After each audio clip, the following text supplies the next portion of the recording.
Bora voltar, gente. Nossa internet essa semana tá uó. Bora, bora.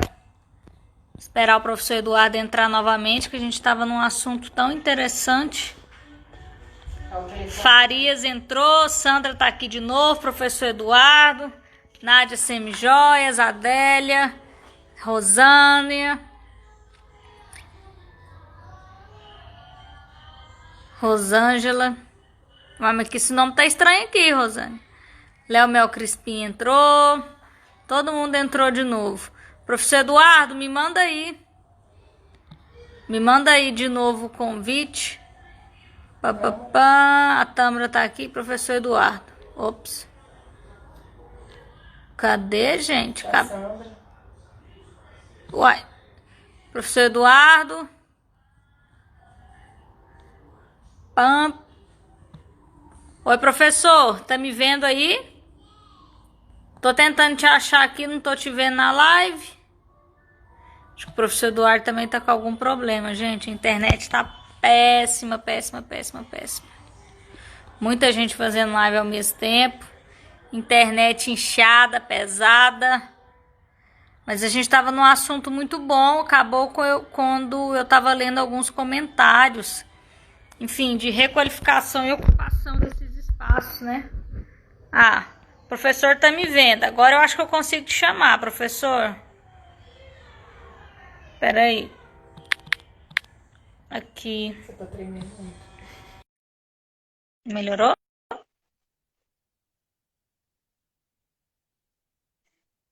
É melhor você soltar o telefone. Chegou. Ah, chegou. Achei de novo.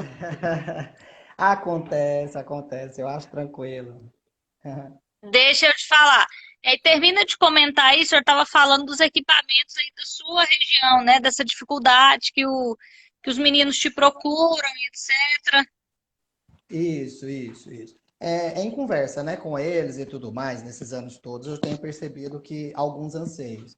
Então, eu dei aí uma dica para você, talvez a gente poderia até desenvolver juntos, conversar sobre, né, que seria a criação de centros culturais e educacionais, né, onde teria ali tudo que a gente falou, claro, né? Ligado à cultura, teatro a céu aberto, recitais, sarais, mas além disso, também oferecer cursos profissionalizantes, entende? Para a comunidade em específico.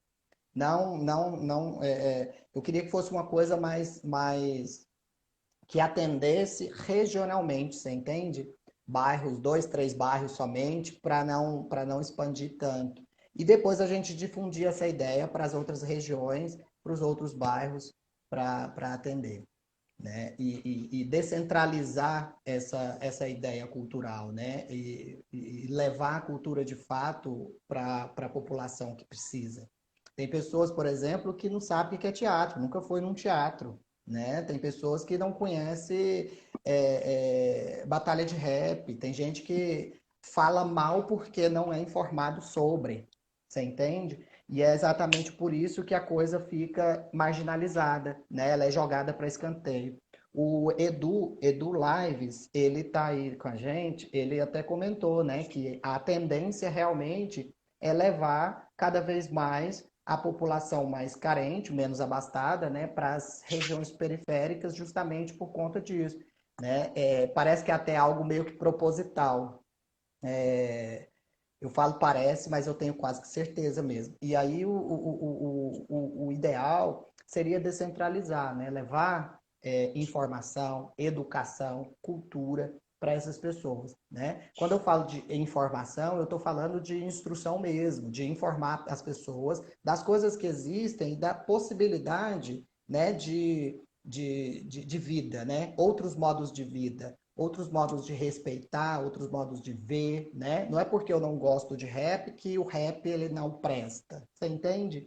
Então, o rap ele traz uma mensagem, o rap, na verdade, ele imprime, né? Ele imprime ali comportamentos e ações de um povo, né? De um coletivo.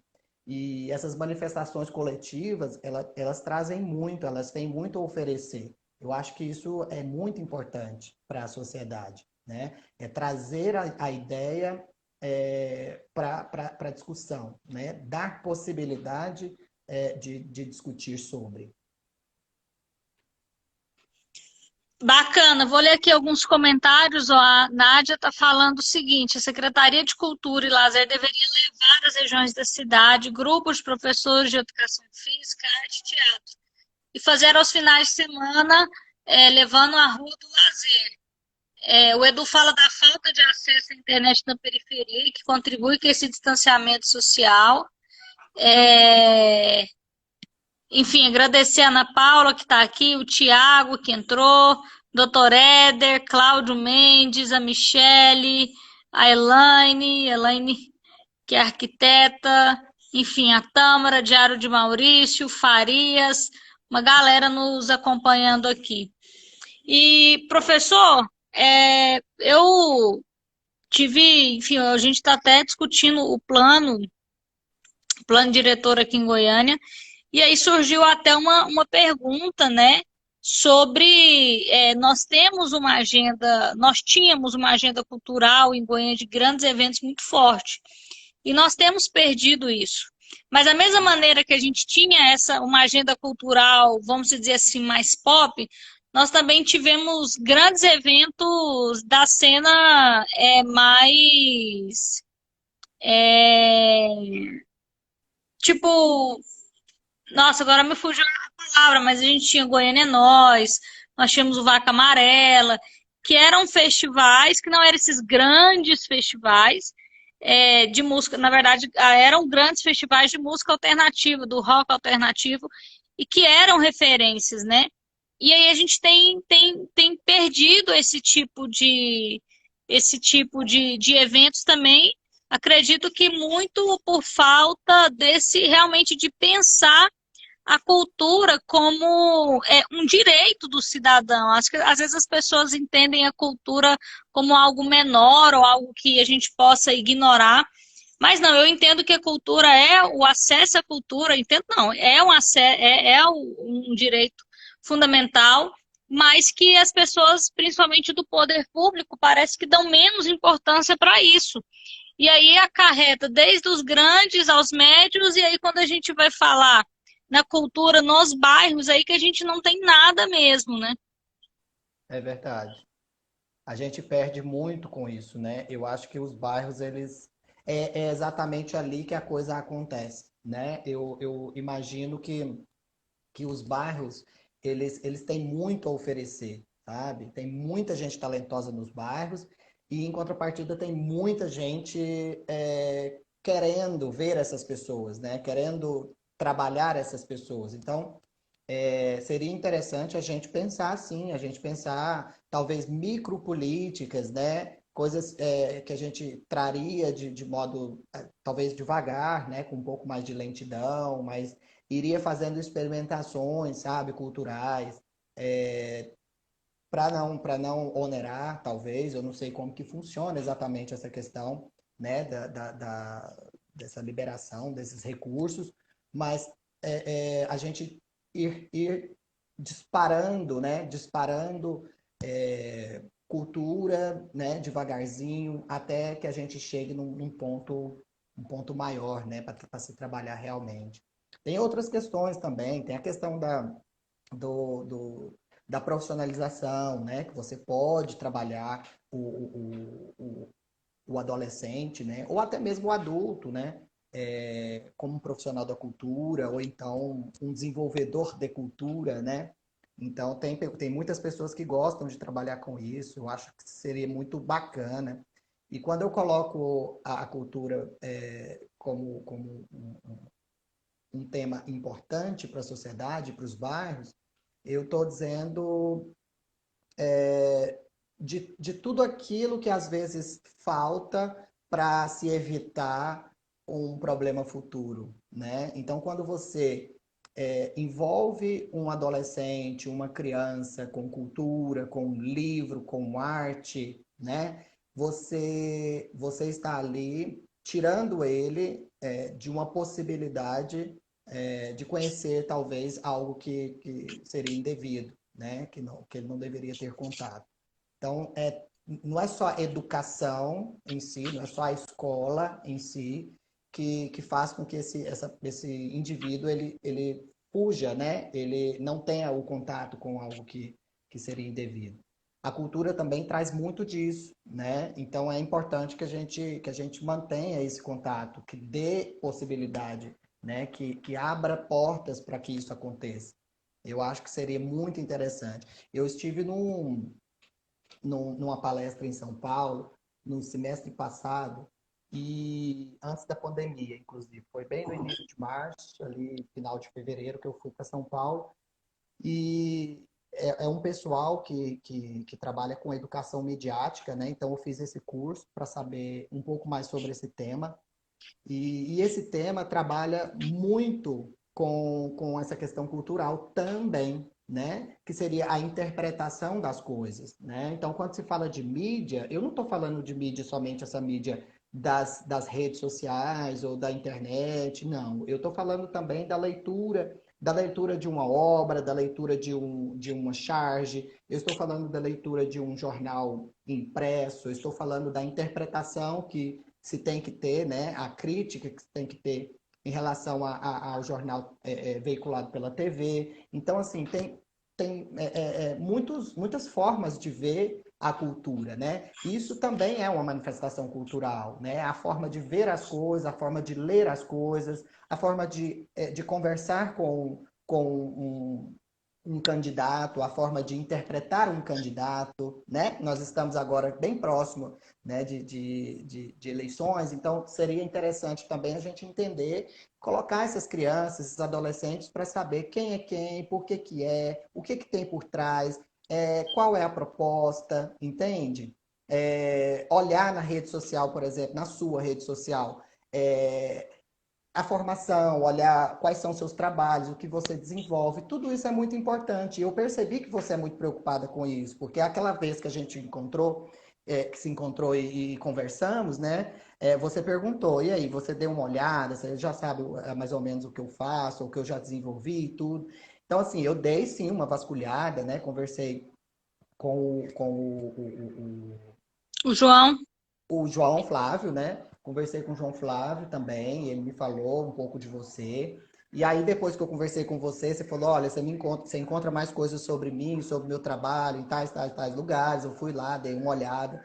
Então, assim, nada por acaso. A gente tem que ter esse cuidado, né, com os nossos adolescentes, com as nossas crianças, levar realmente o que de fato é interessante para eles, para que eles possam nos dar uma resposta, né? Não muito a gente querer remediar a coisa depois, sabe? O que eu percebo muito do poder público é que nós já temos alguns problemas instaurados, né? E eles precisam sim ser combatidos, né? A gente não pode permitir que as coisas corram fora da lei, mas eu percebo também que há uma certa omissão em relação ao desenvolvimento desse cidadão, né? O acompanhamento desse cidadão. Onde está essa preocupação, né, do desenvolvimento desse cidadão? Porque a construção cultural, né, e a construção intelectual, ela se dá num processo, né, e esse processo ele é lento. E ele precisa ser acompanhado, né? Eu não posso tratar cultura e intelectualidade como estatística, né? Como IDEB ou coisa do tipo. Essas questões, elas são bem mais delicadas do que se imagina, né? Então, eu acho que a pessoa da educação, a pessoa que está dentro, né, do trabalho cultural, ela vai compreender o que eu estou falando, sabe? Ela é muito além do que se sentar numa sala de aula e assistir, né?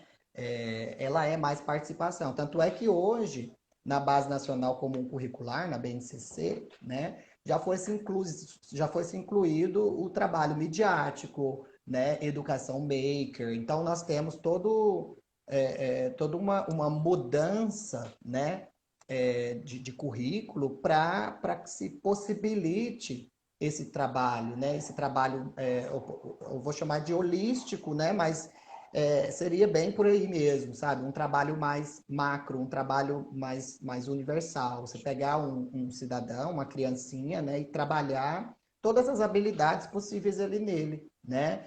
E isso a gente podia trazer para as periferias, né? Porque existem escolas particulares hoje que já estão despontadas, já estão trabalhando com isso e tudo. E eu acho que nossas escolas públicas, né, municipais, estaduais, elas têm potencial também para isso. Nós temos prédios bons para isso, nós temos pessoas boas para isso, né? Nós precisamos somente criar adaptações, né, e possibilitar que o profissional da cultura e da educação também possa se profissionalizar, possa se movimentar dentro desse processo, entende? São pessoas excelentes, eu só tenho a agradecer os meus colegas de educação, né, o pessoal que trabalha na cultura, porque são guerreiros, né? Porque muitas das vezes a gente se sente até engessado, a gente quer trabalhar, a gente quer fazer, a gente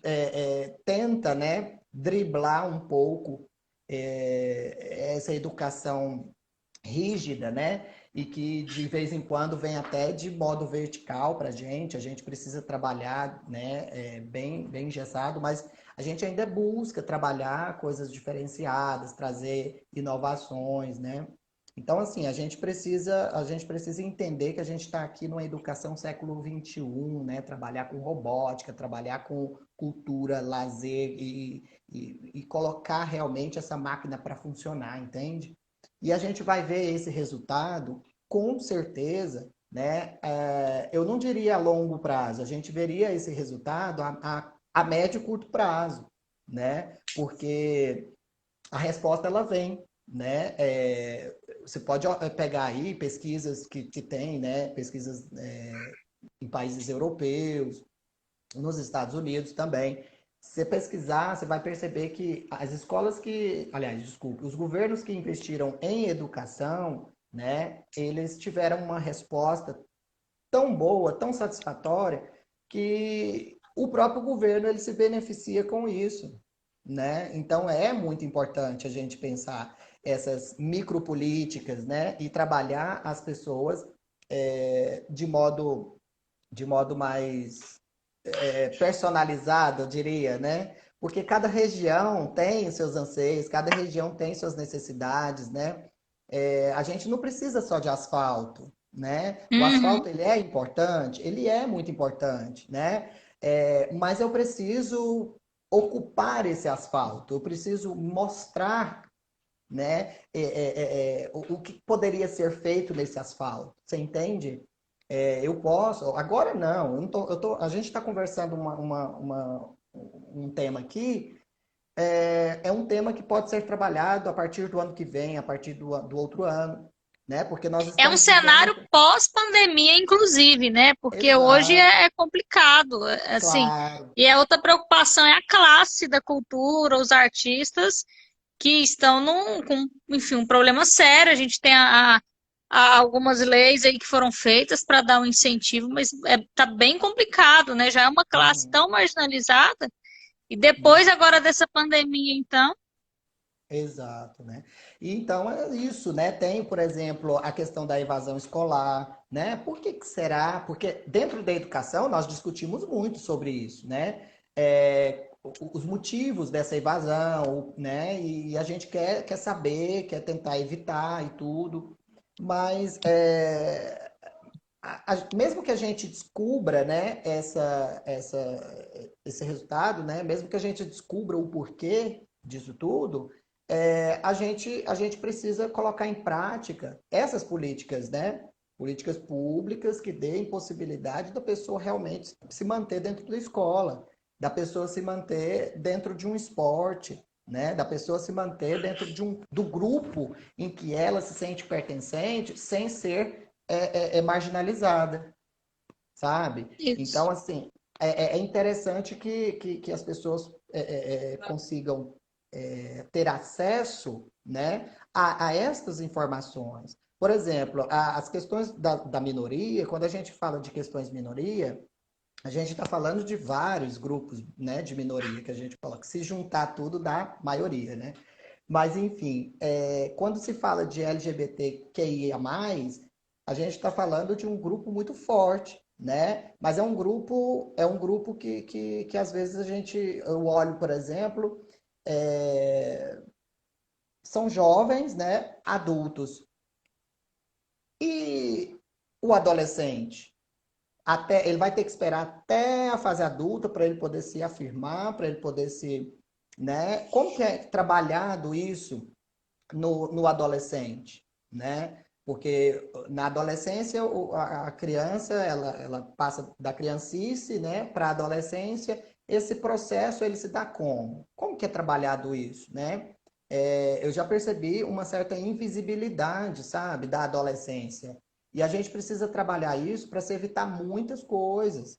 O índice de suicídio dentro desse grupo ele é muito alto, principalmente na fase da adolescência, sabe?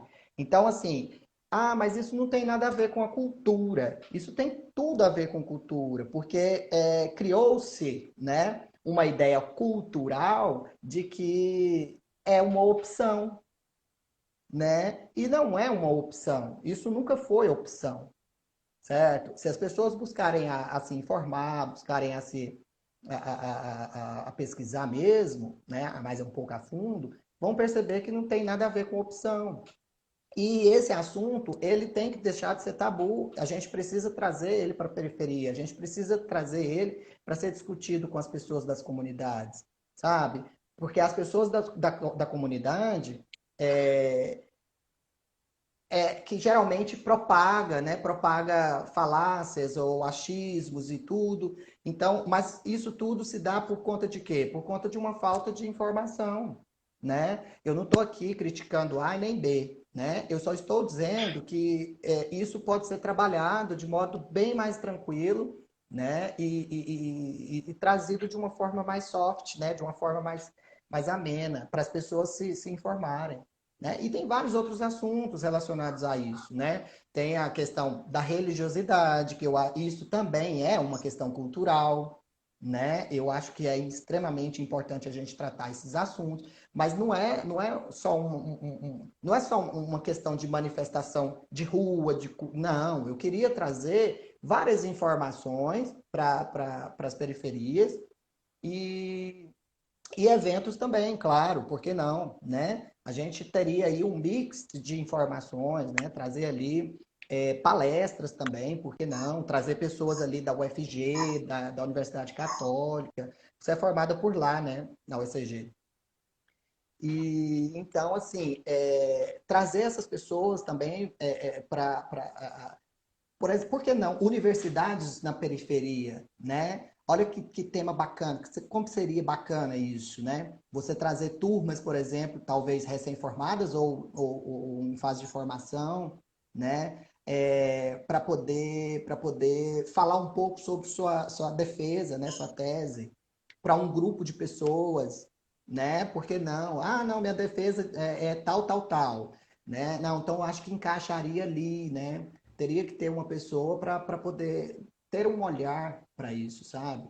Porque quando você trata de pesquisas, né, ou artigos científicos, ali houve uma pesquisa, ali tem embasamento teórico, sabe? Ali você realmente vai falar do que é de fato, né? Não é Do que um consegue se achismo. comprovar. Exatamente. Então, assim, não é um diz que me diz, né? Digamos assim. Então, eu queria que fosse trazido, né, para os bairros é,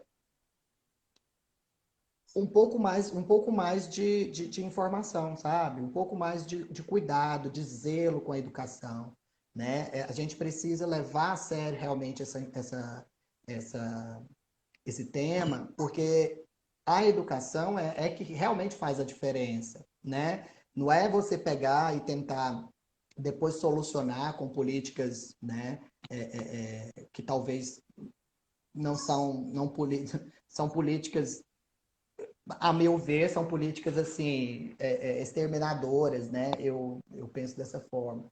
Eu tenho estudado um pouco sobre necropolítica. Necropolítica esse conceito é trago por Attili Bembe. E, e ele trata a necropolítica dessa forma, né? Como se o governo ele tratasse a morte como solução para as mazelas da sociedade, né? Eu não vou muito aprofundar porque não temos nem esse tempo para poder tratar. Mas eu acho que não é dessa forma, sabe? Tratar a morte como forma de solução para os problemas da sociedade, né? Você escolher grupos e grupos, entende? Grupo que vai viver, grupo que vai morrer. Não, o grupo que vai ser marginalizado, o grupo que vai ser Uhum. exaltado. O grupo que isso, o grupo que aquilo. Essa questão binária, para mim, ela perdeu-se o valor, sabe? Eu acho que a gente não pode tratar mais é, o ser humano, né, dessa maneira. A gente não pode polarizar as pessoas, né, os grupos dessa maneira. Afinal de contas, todos nós, né, todos nós temos modos de vida, temos família, temos amizades, temos vontades, temos sonhos, queremos ser, né? E eu falava muito dentro de sala de aula, inclusive, para os meus alunos o seguinte: não tem ninguém, gente, que quer ser o pior. Então, por que que você se coloca nessa posição, né? Uhum. Então, ninguém quer realmente ser o pior. Mas quando você é jogado, né, para escanteio, você acaba tendo que se virar naquele território, né? E, Exatamente. e aí esse território você tem que transformar ele no seu lugar de fala, né? Você fala assim, não, agora eu vou ter que viver aqui, então isso aqui vai ser meu lugar de fala. É onde começam os equívocos, entende? Então, se você tem realmente vivido em algum lugar e esse lugar tem te feito bem, esse lugar é o seu lugar. E é dele que você tem que falar realmente, né? E as pessoas precisam te ouvir sem que você precise gritar, entende? Agora, se você for jogado para um lugar que esse lugar não é seu, né? A gente precisa sim gritar, a gente precisa sim falar, peraí, calma, não é assim, não sou isso, não sou aquilo, eu quero realmente estar bem, né? Eu quero vencer e tudo. E quando eu olho para adolescentes da periferia e paro para conversar um pouco, eu percebo, sabe, nitidamente essa vontade de vencer, essa vontade de estar num lugar bacana e tudo, mas ele não encontra talvez a porta aberta para que ele entre, entende? Então, ele precisa, muitas das vezes, né, ele precisa gritar para ser ouvido. E nem todo mundo tem essa disponibilidade, né? Nem todo mundo Uhum. quer se expor dessa maneira, né? Tem alguns que vão, né? Alguns que vão se expressar de outras maneiras, né? Com pichações, com isso, com aquilo outro e tudo. E talvez não seja esse o caminho, né? Eu preciso que isso tudo seja enxergado, seja visto, de modo que as pessoas respeitem os espaços, né? Respeitem as pessoas, respeitem os lugares de fala, mas que respeitem também a cultura, a educação, né? Sem que isso seja deturpado, sabe? A coisa tem que caminhar junto, né? Então, eu posso falar do meu lugar? Posso, mas eu realmente compreendo o meu lugar, né? Então, seria isso que quando eu falo de cultura, né? Seria exatamente isso que me mexe, sabe? Mexe comigo, né? E esses movimentos culturais, quando eu falo de movimento cultural, me fez um bem danado, sabe? Na minha adolescência, fez uma diferença muito grande na minha vida, né? Eu tenho amigos que mexiam com o Rivanildo, não sei se ele está por aí, ele está como Rivas, mas ele organizava ali no DCE, né, das universidades, alguns eventos, né, e shows de rock e tudo mais. Então, assim, foi ali que eu conheci a grande maioria das minhas amizades e até hoje a gente tem vivido como amigos. Então, toda essa relação, né? Todo esse network, não posso falar de network, mas todo esse net, né? Que a gente forma, né? Transforma a gente, né? Então, quer dizer, quando eu falo isso, eu falo porque eu conheci pessoas boas, né? Que construíram, que me fizeram, você entende? Então, quando é assim, né? Eu fico muito feliz, sabe? Quando é assim, quando a coisa acontece dessa forma. Eu não conheci pessoas erradas, né? Eu conheci pessoas que me levaram em tudo, né? E a minha profissão também, ela é uma profissão fantástica, que me deu possibilidade também de conhecer pessoas fantásticas, que discutem comigo, que trazem informações para mim, de outros saberes, né? De outros pensamentos, então, que acaba construindo uma ideia mais, digamos assim, mais completa, né? Do Eduardo. Mas é exatamente isso que eu estou falando, sabe? Quando eu falo de cultura nas periferias. Muito, muito, muito, muito bom, professor. Tô recebendo mensagens aqui, ó, o pessoal te adorou, os Ah, que nossos é isso, seguidores obrigado. aqui, eles te adoraram.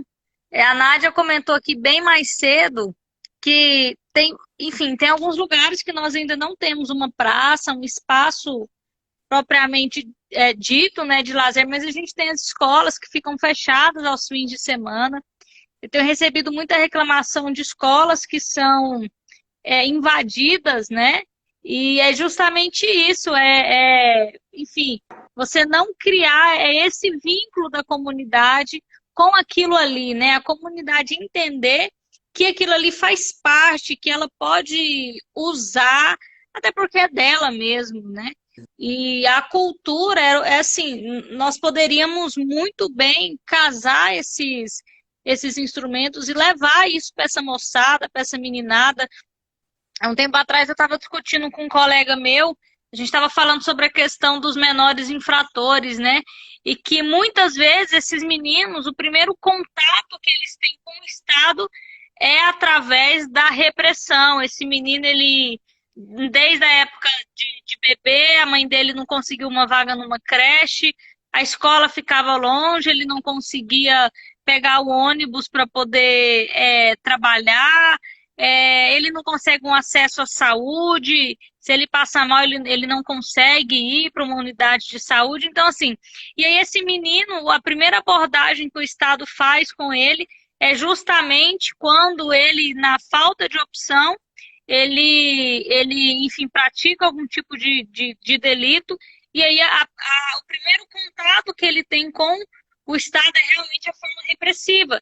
E aí, depois que já está lá, realmente é um outro problema. Agora, se o Estado tivesse fornecido para ele a creche, se tivesse fornecido para ele a escola e o contraturno, se tivesse oferecido para ele um acesso à tecnologia, acesso ao primeiro emprego com 14 anos, muito provavelmente esse jovem não seria abordado depois pelo Estado através da repressão. Então, não tenho dúvidas de que esse caminho aliado à educação, à cultura, ele é o caminho que a gente tem que ter para a gente salvar a nossa juventude, os nossos adolescentes e realmente ter, parece piegas, mas é isso, e realmente nós temos um futuro melhor, sabe? Temos cidadãos mais conscientes, com cidadãos mais conscientes, nós temos uma política melhor, com políticos melhores, nós teremos investimentos públicos melhores.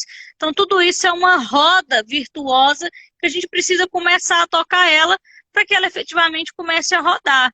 Então, eu gostei muito, nós vamos ter que encerrar a live, porque já vai dar 1 hora de live. Então, assim, eu quero te agradecer por você ter disponibilizado o seu tempo, o seu conhecimento, os seus sonhos, as suas expectativas, a sua visão.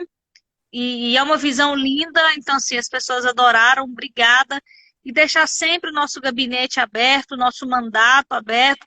Espero poder contar com você aí para uns próximos projetos, nós já temos pensado isso. E talvez a gente começar com um plano piloto aí, realmente, ocupa a cidade, alguma coisa aí, em 3 bairros, a gente fazer alguns eventos, a gente vê como que isso se dá, que a gente tem que começar, né?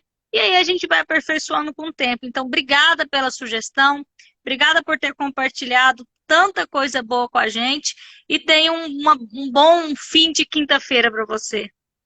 Obrigado, obrigado, Sabrina. Muito obrigado. Eu quero agradecer também a oportunidade. Eu sei que você teve um dia assim super atribulado, mas a gente tem esse dever, né? A gente tem que trazer realmente para as pessoas hoje de modo virtual essas informações. Eu acho interessante a gente colocar e expor, levar para as pessoas.